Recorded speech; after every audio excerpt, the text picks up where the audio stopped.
Spoiler, they're trying to sell soundbars. I'm tired of all this posy shit.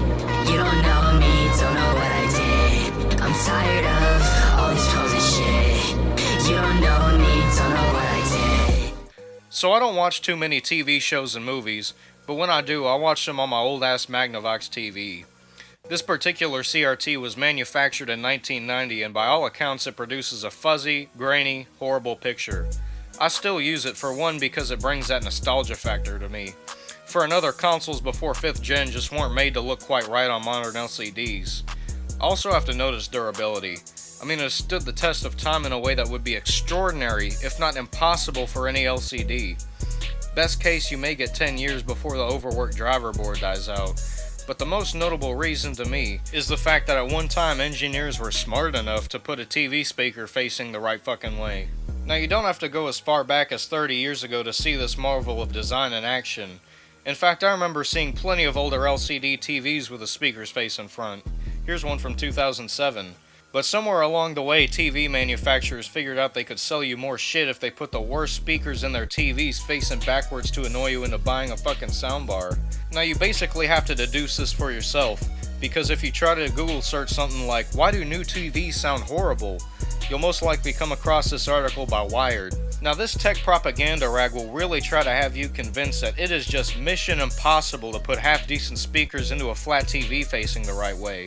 People just want their TVs too thin. The resonance in the plastic can't be helped. It can only be done in a $5,000 TV. But here's some soundbars under 500 pounds as your budget option. Now, like I've shown before, you can put two decent speakers facing front in a cheap thin resonant plastic case, and it sounds okay. I'm no audiophile, I just want to be able to hear the dialogue. But I know I can't be given what I really want, because I don't want to buy a soundbar, and that would hurt Big TV's bottom line. Best for me to just buy a good looking TV and supplement that with a $500 soundbar. But no, it's not best for me, because money is fucking precious to me. And unless you're selling soundbars, it's precious to you too. So then what are those without old ass CRTs or a $500 soundbar to do?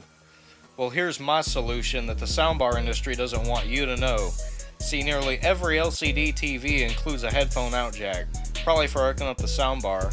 So go to Goodwill, eBay, or Amazon and get a cheap set of them Logitech computer speakers like back before Bluetooth. Now hook it all up, and just so you get that authentic soundbar experience, lay them on their side under the TV.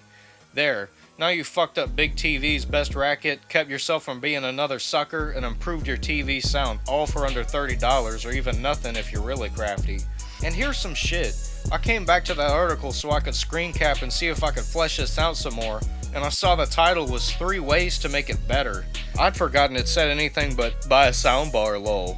Now the first two options are, now's the time to consider a soundbar, and level up to surround sound, which is just salesman's pitch talk for, hey, why not buy even more shit?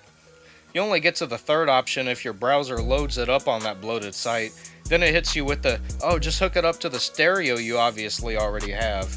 Well, I do own a stereo system, but if I own an LCD TV, hooking it up would probably be my last resort.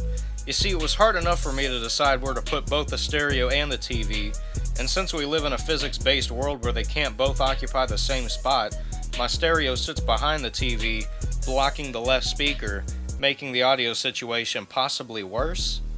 I know writing articles is hard, but come on now, I came up with my solution in a minute or so.